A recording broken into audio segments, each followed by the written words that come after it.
It always makes for a great show when sports business reporter Darren Rovell stops by to talk about some of the biggest stories in the sports card hobby, as he's going to do here in just a minute. And we're going to break down big stories from the last few months that you might not know all the details of. Stories like Michael Jordan doing a secret autograph signing of his 1986 Fleer rookie cards, or Tom Brady and the whole fiasco with him signing autographs.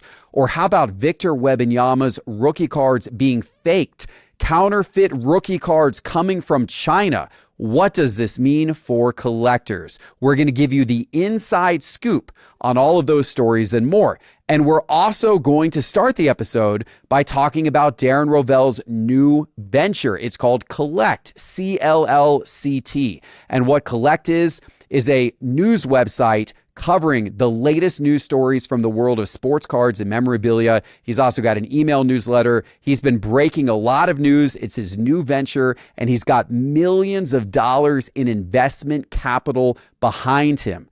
How did he get it started? What does the future of it look like? What does it mean for the sports card and memorabilia world? We're going to get that all now.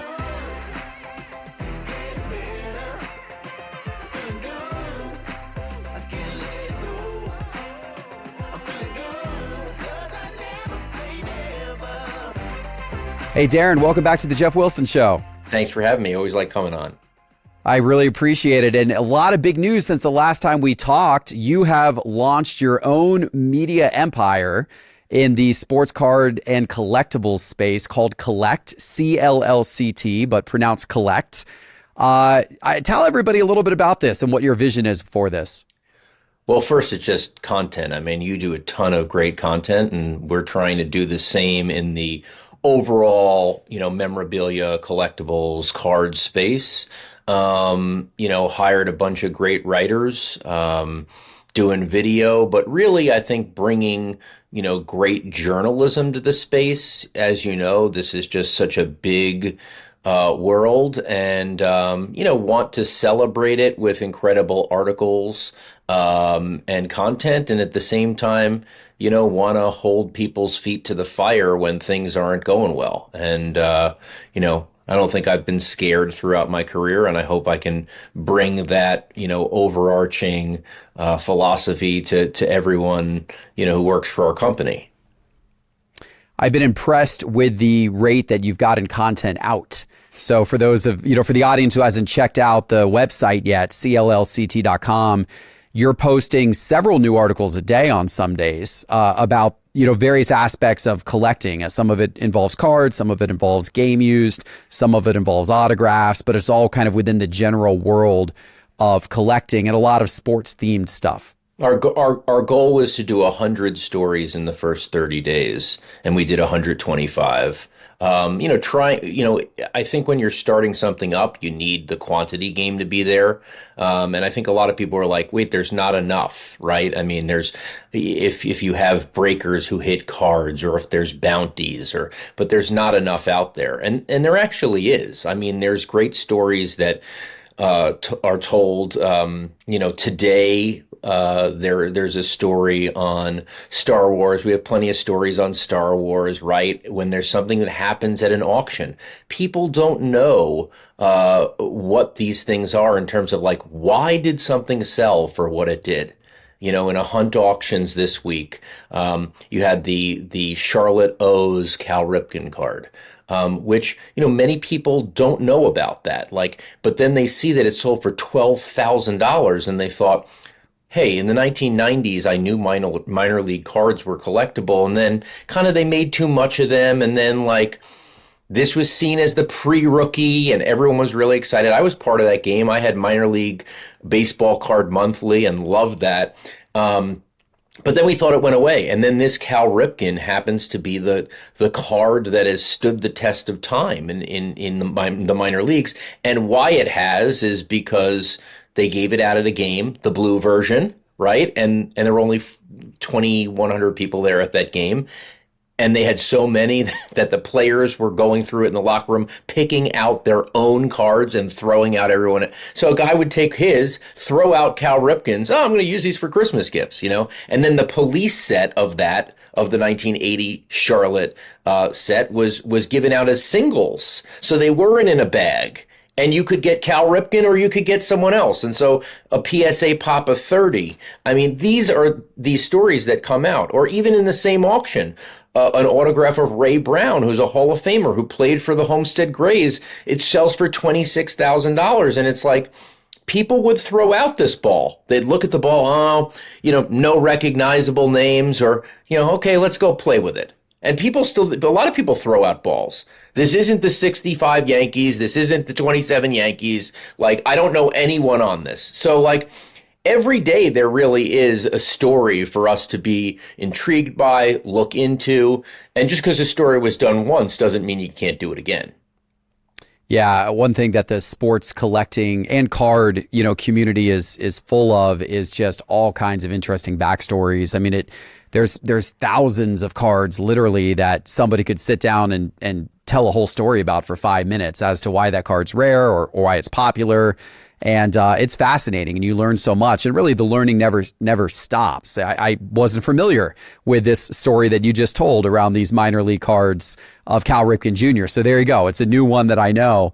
So yeah, I guess the bottom line to what you're saying is there's a lot of content potential there. There's a lot of ability to be providing constant content about sports cards and collectibles. People just didn't really, do it to the extent that you're trying to do it in the past. Yeah, and that's exactly right. So, and what's so great is I think 5 years ago, I'm not sure I could have done this. We're at the point now where there are auctions on Wednesday. There's constant auctions. There's great quality of stuff, whether it's wherever it is, eBay or Alt or all the places that there are.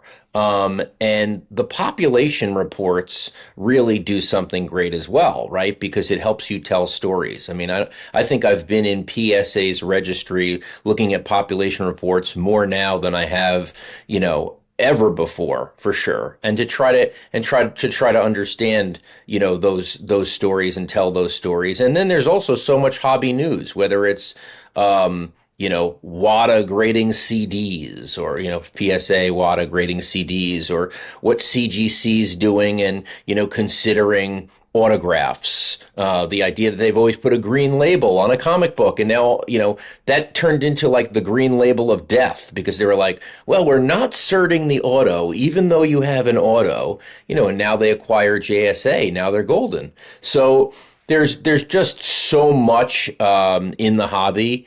And it's really exciting to watch, and I think we love doing it, and I hope it's I hope it's kind of for everyone. And I also want to be educational. You look at PSA, and how many times do people go to you, Geoff, and say, what are my cards worth? And especially, like, how do I get it graded? And then they tell you, I have a card that's $2,000 and I don't want to send it. And you're like, you don't have any other option. Right. And do you know that I send $100,000 cards or whatever it is? Like, I tell them, like, do you realize how much I've sent to PSA? Like, you're saying this, I'm not trying to downgrade you, but like, this is how you do it. Like, but you're you and you're you. Like, no, we don't show up and get a special session. That's not how it works. So there are major pain points with auction houses, with PSA, with everyone that we think we can also help. Yeah, that's all great. It's a wonderful mission, and it's exciting certainly to see. What's your goal with all of this? Like, do you see this becoming a media empire in the collectibles space, or where do you want to see this go? I mean, we're definitely going to do more video, more shows. The one thing that we wanted to do before we really got established in the business part of it, I mean, luckily we've raised $4 million. We have investors that are patient. I told them that if we don't become a content engine where people want to feel like they should go to us every day, or certainly every other day, or they don't open our newsletter, we're done anyway. So, like, the first thing is, don't bother me. We just have to put out quality and quantity. And I think we've proven that in the first month. Where we go, I'm not sure. right? Like, so are we doing shows? I know we're going to be doing bespoke shows for regional sports networks under our name. I know we're going to be doing that. So we will be on, I'll be hosting some stuff. Our team will be hosting some things on regional sports networks. So we'll have that. So we'll have regular TV. We'll definitely be doing digital shows, fun digital shows on collect.com. And we'll have our newsletter business. I anticipate that's going to be free for a good amount of time. I don't know if that goes to the freemium model. And we'll do advertising, but we'll flow where it is. I mean, as you've seen more than anyone, the avenues for revenue are very well open because there's just not a lot of people doing the content game here, or at least doing it well. And there's a lot of money to be spent. We feel like the auction houses, sometimes they don't write a description right. And that costs them tens of thousands of dollars. Or they're putting it in the middle of the day. I mean, I've spent 10 years destroying auction houses, right? Like, I find the point where they made a mistake. And now I think I'm going to help them. At the same time, we do have to be upstanding journalists, and we can't ever say, well, if we had a Fanatics partnership, we're not writing negatively about Fanatics if there's a Fanatics story to be written. And our partners have to understand that too. Right now, my goal for the first 2 months was not to take a single dime, and let's just go, let's run and get the content right and get people to respect us and visit us before we do anything else. It's a good strategy. It's a really good strategy. And then find your way. Yeah, I mean, the as you said, one of the nice things about the space and how it's grown and the number of auction houses that are involved in the space now, and different grading companies and, different manufacturers, is there's a lot of different opportunities for sponsorships, and they're all at war to a degree, right? Like, I mean, the fact you've got the diversification of auction houses means that people are now having to actually actively do advertising, to actually spend money in order to try to attract customers. Same with all the different live selling platforms.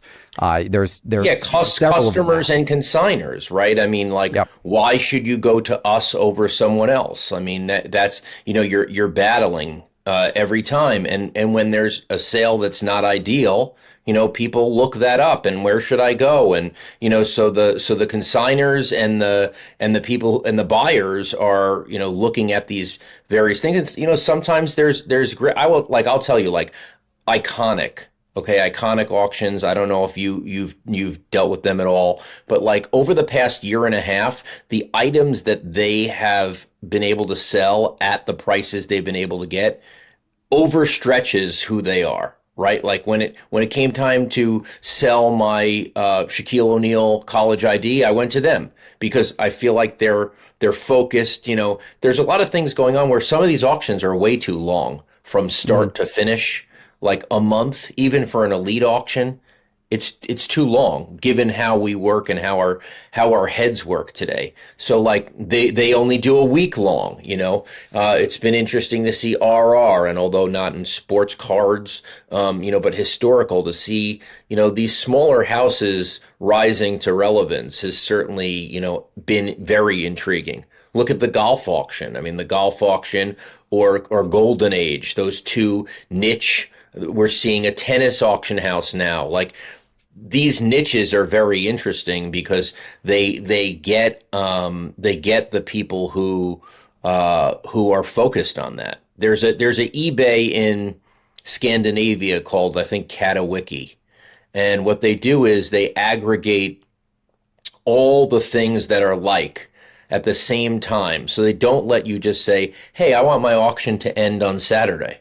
They say, "No. All the train auctions are ending on May 30th." And they put it within, a 2-hour period of time.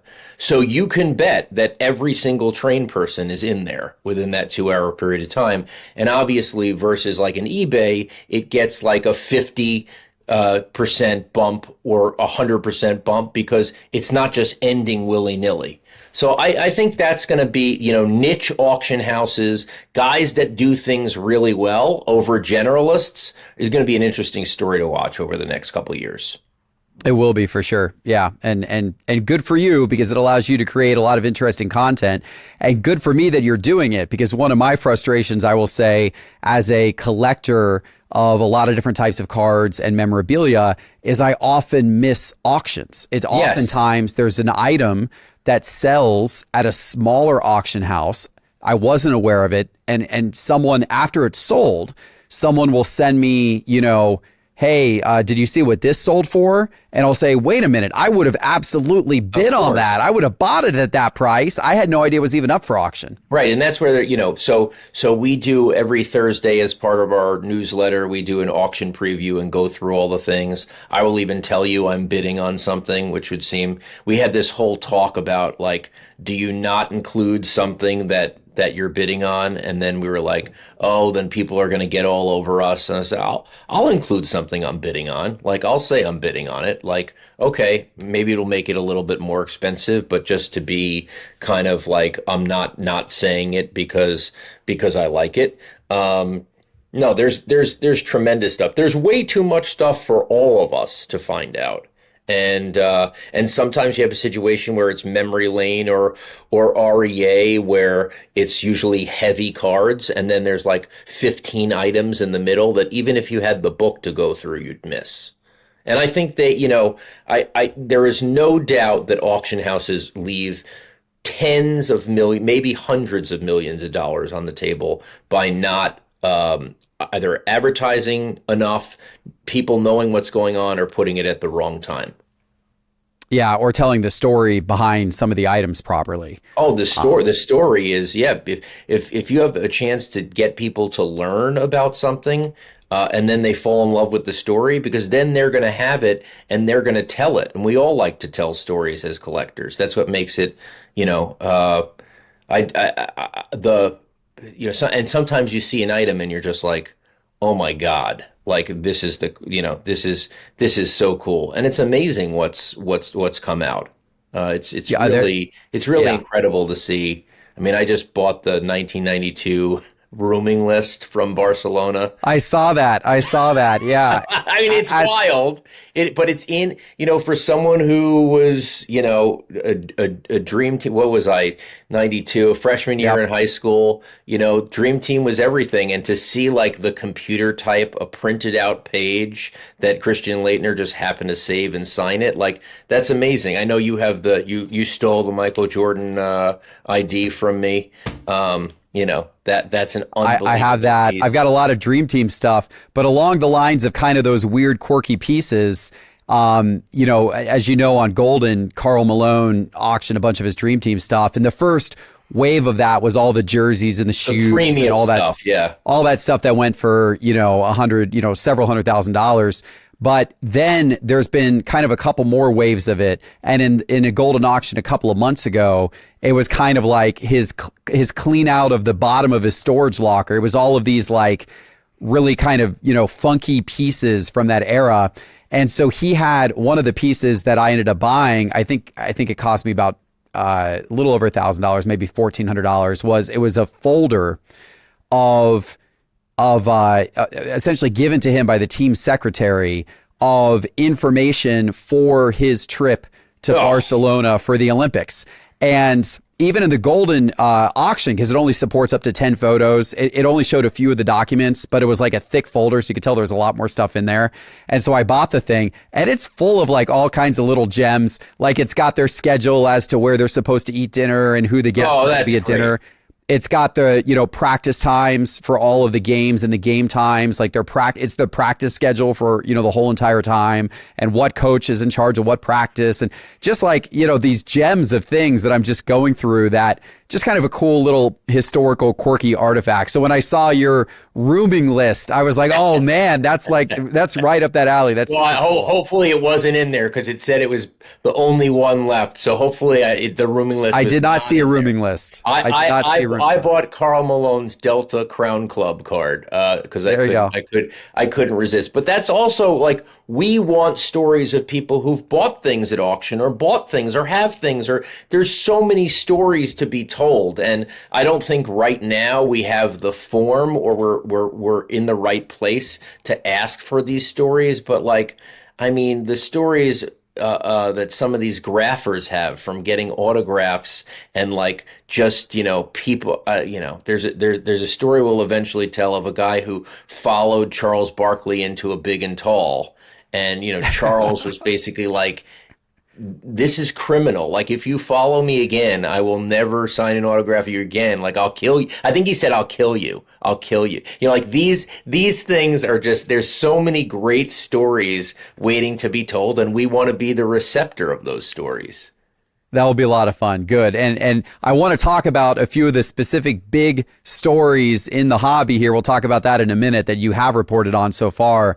But first of all, congratulations. You also just recently hired a former sports card investor team member, Ben Burrows. He's going to be a great addition to your team. He was a great journalist for us as well. Yeah, thank you. Yeah, Ben, we, I think we're probably card light now from a reporting standpoint. Will Stern and I are more memorabilia guys, and so Ben is more card focused, and so the fact that he was available, we knew that we needed to pound the cards a little bit more because as cards are pretty much where it's at in terms of the volume, how kids get into it. It's all cards, cards, cards, cards, cards. So that was something that when we looked at the first 3 weeks of content, we were like, you know what, we have to be more heavy cards. And Ben was there, and I know he had a background with you. So yeah, we're going to be, he's starting with us Monday and can't wait.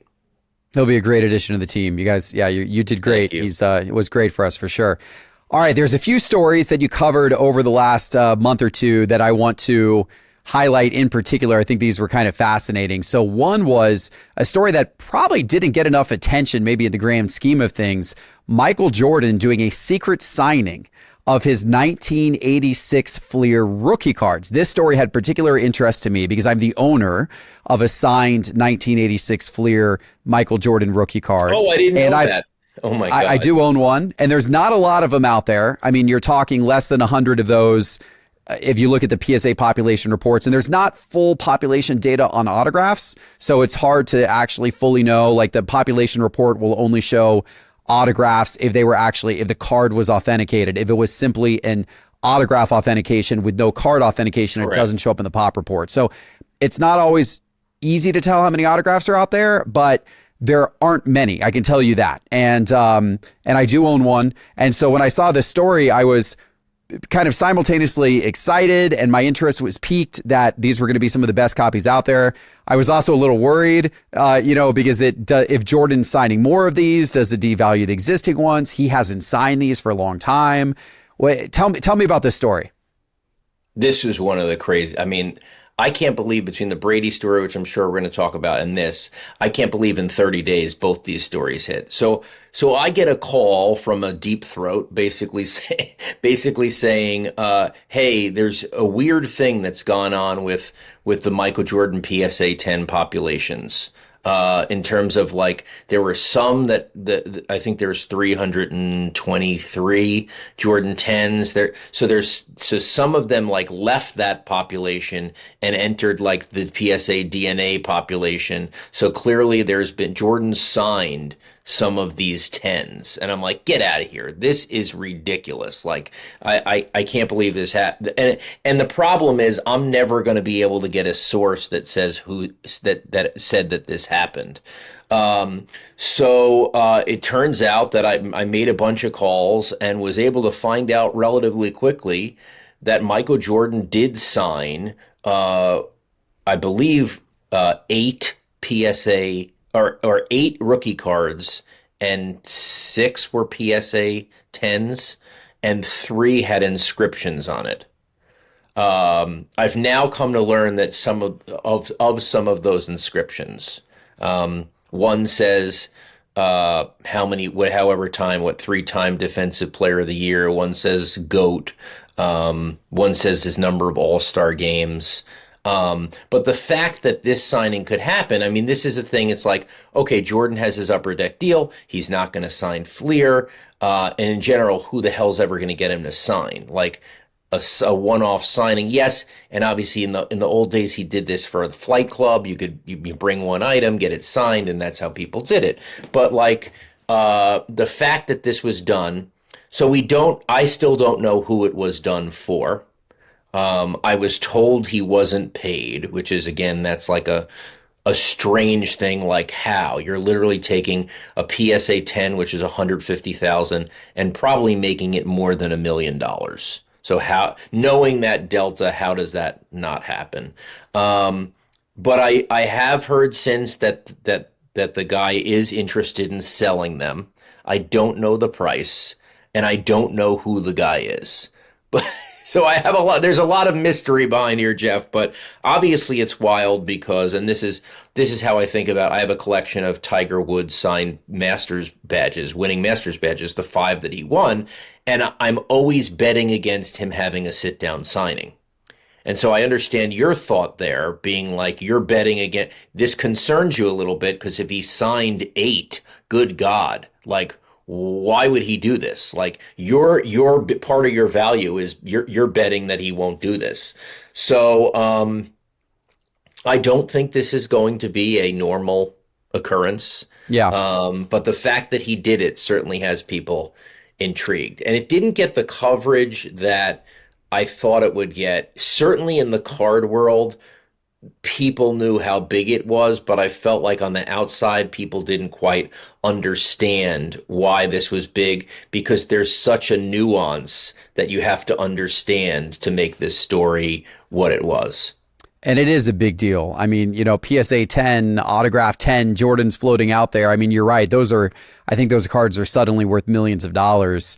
One of a kind collector's items, potentially at the top of the list of Jordan, collectibles or cards that exist. And all manufactured by way of a private signing with him. And as you said, he just doesn't do it. And as somebody, and I was told that Upper Deck was aware of it. So like, okay, there was never any thought about this is something that, he shouldn't have done or this and that. But like, yeah, it was apparently very well coordinated and known about from the people that needed to know about it, including PSA, who did a witness authentication. Yeah. Wild. Wild. I would love to know more about it. Hopefully more on that story comes out over time. Yes. If those And even that wasn't the most wackiest story in our first 30 days. That's true. That's true. We got to move to that one, which is the Tom Brady autograph story. So this one was wild. And I saw those photos on social media of how Tom Brady signed some of these pieces. As a collector of game worn, which I have some really nice game worn memorabilia in my collection, and I have in one case, I took that game worn piece, a very, very valuable piece, to the athlete at a signing and had him sign it because it wasn't signed, but I wanted to get it signed by the athlete. And thankfully he did a fabulous job, beautiful autograph inscription. But as somebody who has done that in the past with valuable game worn stuff, to see how Tom Brady signed some of this, I swear it made me sick to my stomach. But I don't know that Tom Brady's at fault. There's so much backstory here, but it made me sick to my stomach, about the items themselves. Yeah, there's so much backstory. I mean, so the items came out on social media. It looked like, Tornado Tom, which is when Tom just going through, just like, and finding out the real story really did take us like 48 hours, like, because we knew we couldn't report this story in piecemeal. And this is like what I'm talking about when I'm talking about when I was at the Action Network and doing card porn and now doing this. Our chief content officer is Kevin Jackson, 4 Emmy Awards. He was with ESPN for 20 years he's constantly checking me. Can we say this? This is what I'm talking about with like this hobby needs real journalism and we're going to bring it. We almost published like 5 times, and so it's like, so you have this conference. I'll just bring it back. So you have this conference. Brady did it in Mexico where he's talking. It's like influencers, a business conference where he speaks. And for some reason, as part of the deal, he was doing 100 photos and 100 autographs. Now, I think that kind of just was part of what people generally do. But the fact that Brady is Brady, I don't think it should have never been in there. Maybe pictures, the autos never. And I think Fanatics turns the other way, even though they're paying him. I mean, they'll probably by the end of the year they'll be paying him like $5 million plus probably. But I think they turn the other way because in Mexico, it was just trinkets. It was on like regular balls. There's no value to that, right? Like people are giving their own items. But then what happened was there was this go-between who is a sports memorabilia guy in Mexico. And he became partners, whether they acknowledge that or not, with the conference. And then he went out to Tom Brady guys and said, this is a chance to get Tom Brady. Yeah, you probably don't care about the speech, but it's only $3,600. And these guys have been told expressly by Fanatics that it's $10,000 for Tom to sign the game used item. So there was this opportunist moment, and it was exploited by one of the partners at the conference. And then the signing just happens. This guy is in the back room. These guys fly in. They have Super Bowl used items. They have all these used items for Brady to sign. And so this is where some people have gotten mad at me, some collectors. There's definitely not only a risk, but you are going around Fanatics. You know what the deal is. You know they have exclusivity with Brady, and you already engage them in conversations that on game used items, it's 3 times the price. You have to accept some responsibility for what happens. Now, Brady walks in. I'm told, at least from people in his camp, like, he doesn't know what he does not know what this is. And he's not in his mindset. He finishes a speech. He did what he did in Mexico. He doesn't know what these items are. Now, should he have signed them? Probably not, because they're not, you could tell, like, he's got to know if something's like maybe a game used football and the way it's marked and the way, I mean, maybe he goes with such speed he doesn't know, but I'd have to think he had to know.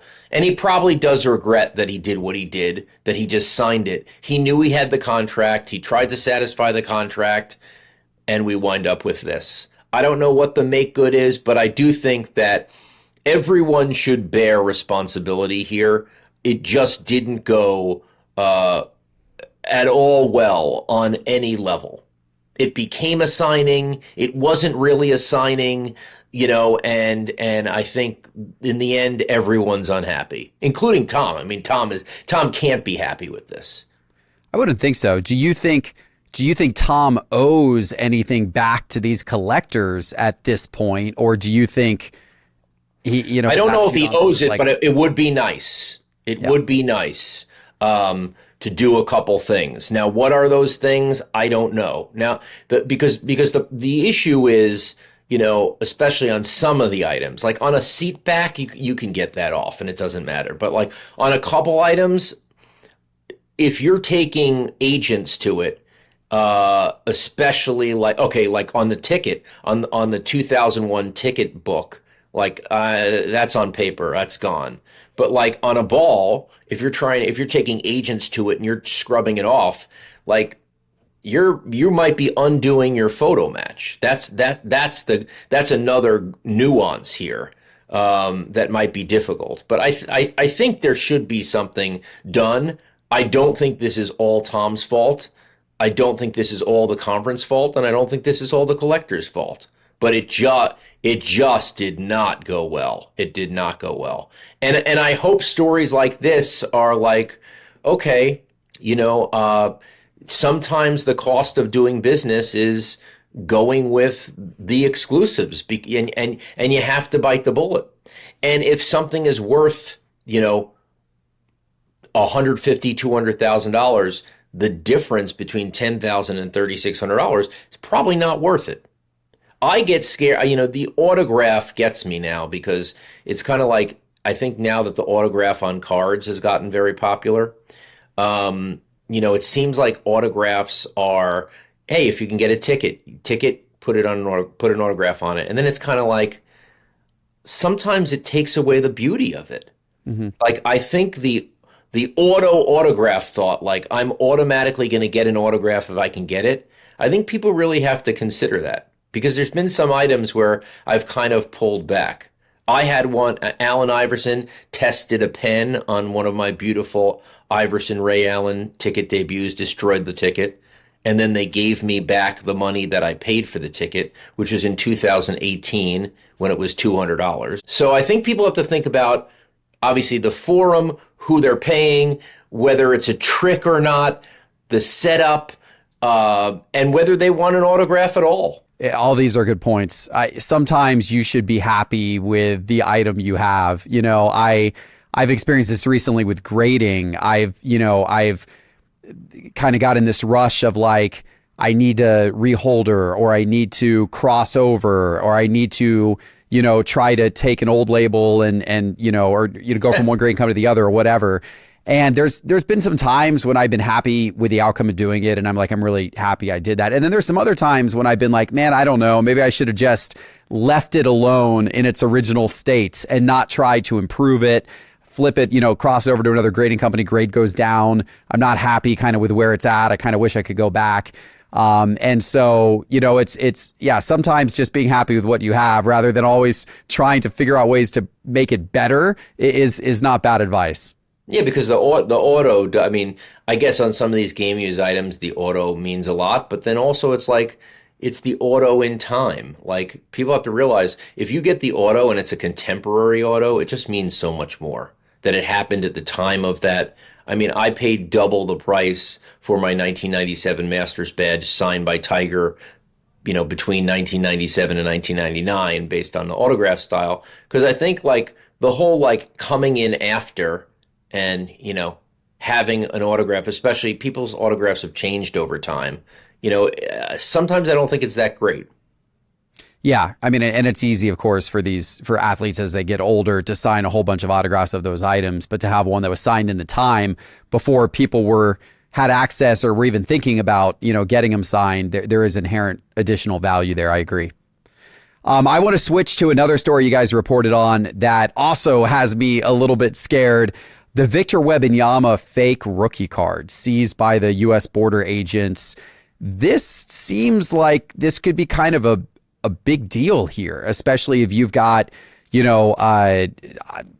apparently factory or something over in China that is, actively attempting to counterfeit cards. They see cards as a valuable enough American good that they're willing to, really put effort behind creating good fakes of these. We've seen fake cards throughout the years. Normally, when you see fake cards, you tend to see it with older cards that were easier to copy. The Michael Jordan rookie card from Fleer, the Wayne Gretzky rookie card, cards like that are commonly faked. And easier to figure out, right? Like yes. On the Michael Jordan rookie card, you look in the right hand corner. If it's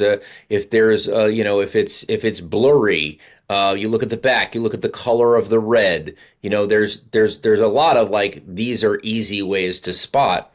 On the front of a card on a prism like this, you can tell if you look closely. And a lot of the good part about it is PSA would have caught these. I mean, PSA would have caught these. However, there's a lot of opportunists who want these raw, and sure. that becomes a little bit more of a problem.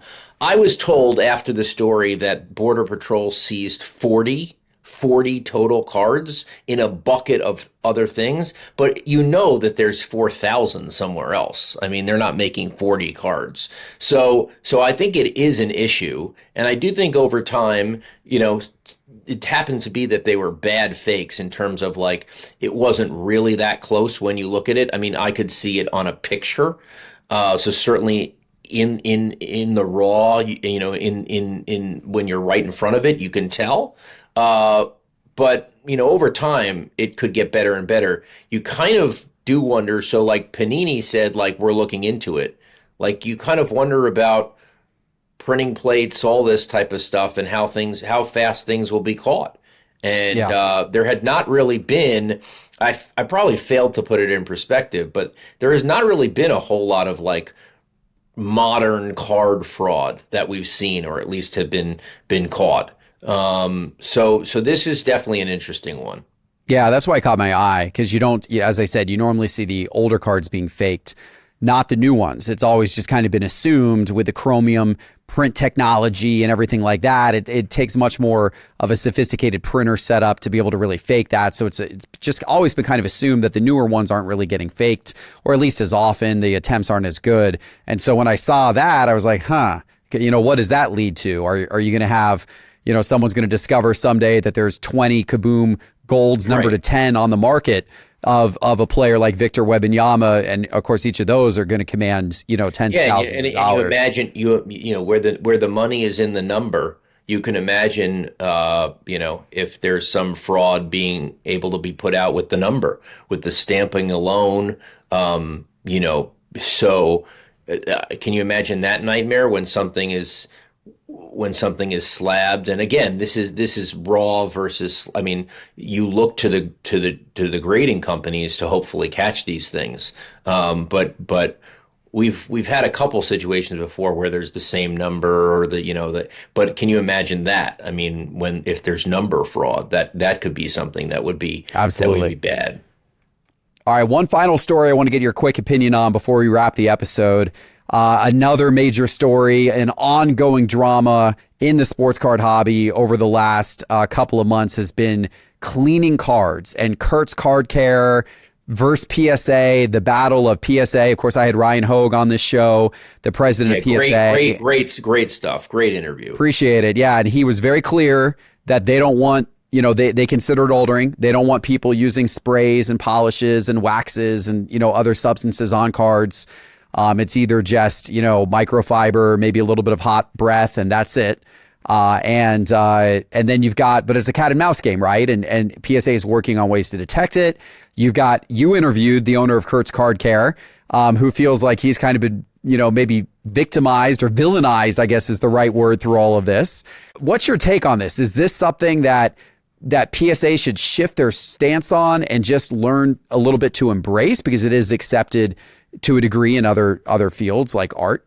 Or is this something that it's proper for PSA not to allow this, and this cat and mouse game is going to forever continue?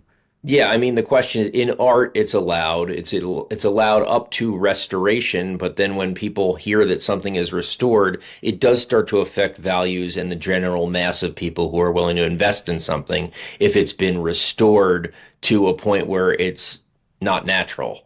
I think the press, just a regular pressing of a card, going after a corner. I don't think that the state that you get your card in should be the state that you keep it in. No one ever said that was the rule, right? Like, why? So I do think, I think bumping out something if you're not using anything extra. I think I'm probably more tools than PSA would want to admit to use. Like I think the tools are okay. The soaking to me is absolutely ridiculous. Like, to soak a card like that, and it is amazing the way that it gets wet, it holds up and does not destroy the fibers of the card. Just watching like a Jackie Robinson sit in there for as long, 20 minutes or as long as it does. Uh, there's no way, if you are a business person, that you could not see where PSA is coming from. They are guaranteeing that the card that will be in the case as they encase it and slab it will be that card for all time. That's what Ryan said. And if you don't understand that they don't know whether a stain is going to come back, they can't possibly have this liability. And so I think that's where the rubber meets the road for me, in that this taking a spray, and a spray is originally like and making it a bath. Right. That's where we cross the line for me. Yeah. You're looking at it and you say, "Are you kidding me?" Like, no Yeah. one in their right mind. So I recently had a friend who had a card that was a 5 and it was made a 9 by Kurt. Wow. Yeah. That's, I mean, I yeah. mean, I mean, I mean, and if we're doing things where, especially like on some of the Chrome cards, if we're doing things that are like that don't look right and doesn't pass the sniff test, then it's not right. So I understand where PSA is. I do think they should. I don't think there's anything wrong with meeting with him. They still haven't met with him. Like, don't treat him like the end. Like, learn. I think they're probably worried about liability with even meeting with him and talking to him. But it's probably the right thing to do. Yeah, the challenge. Where are you? What's that? Where are you on that? Are you? Do you agree with soaking? No, not at all. No, I think soaking is way over the line. So at first, I said that I did not have a problem with something as simple as like a spray. I was like, if you're going to spray it and wipe the car down, I don't really have a problem. I don't think you should be filling in scratches with, wax and that kind of stuff. No. But I think, spray, a cleaning solvent or something like that. If there's stuff on the surface that can be taken out through a light cleaning solvent, I didn't really see a big problem with that. But I completely, when Ryan came in and he said his whole part about, look, we guarantee these grades, we don't know what's in these substances, and we don't know if that spray actually over time will deteriorate the card or the image or the surface, and maybe it fades it, or maybe something happens, maybe you see spotting from it, but that spotting only really appears after a prolonged period of time. And so I got it. I was like, yeah, you know what, you're right, and that is kind of scary. He doesn't say he just says it's natural and it doesn't hurt the card, but he doesn't say what's in it. Yeah, and that's what Ryan said too. He's like, look, no one's listing the ingredients of this. No one's done any type of lab testing to determine if this stuff is safe or not. And so I get it from that perspective. So I do think it's problematic. But on the other hand, you just said you had a friend who took a card from a 5 to a 9 through some of these techniques. That is massive, massive money with certain types of cards. And so as long as there's massive money upside on the line, people are going to continue to try this. And this is going to continue to be a cat and mouse game. And if PSA really actually wants to put a stop to this, they're going to really have to invest in, serious, significant detection systems. But the 5 to the 9, I think where PSA has to back off a little bit is the 5 to the 9 is not an insult to them. It was a 5 and now it's a 9. That's not insulting. That doesn't. And so the question becomes, what stance as a Switzerland should they take? And should they be Switzerland? Should they be neutral as a grader? Or do they have to take stances? I think that's probably going to develop over the next couple of years. It's going to be interesting to watch for sure. I think this is a story that probably does not die anytime soon. It's probably a story that continues on for quite some time to come. We might have to do a weekly column. There you go. And I know Collect will be there covering it for some time to come. Right. So that's a great way to wrap it up. Darren, I appreciate your time and good luck with Collect. I'm sure everybody out there watching will be on your website right now if they haven't already checked it out. CLLCT. Check it out. And thanks for coming on the show, Darren. Sign up for everything we got. Our handles, Collect Media on Twitter and Instagram and TikTok, and we will be ratcheting up the card content in the next month. So people who are only card only people, I think we have a ton of stories that are just real general interest. But for the card only people, the card content will be ratcheted up over the next couple months. Awesome. There you go, guys. All right. So check out CLLCT.com. And of course, subscribe here to the Geoff Wilson Show as well for more interviews with Darren and others in the future. These full-length shows are on YouTube under the Geoff Wilson Show, and then also on Spotify and Apple Podcasts under the Geoff Wilson Show. Appreciate you. See you next time. Take care.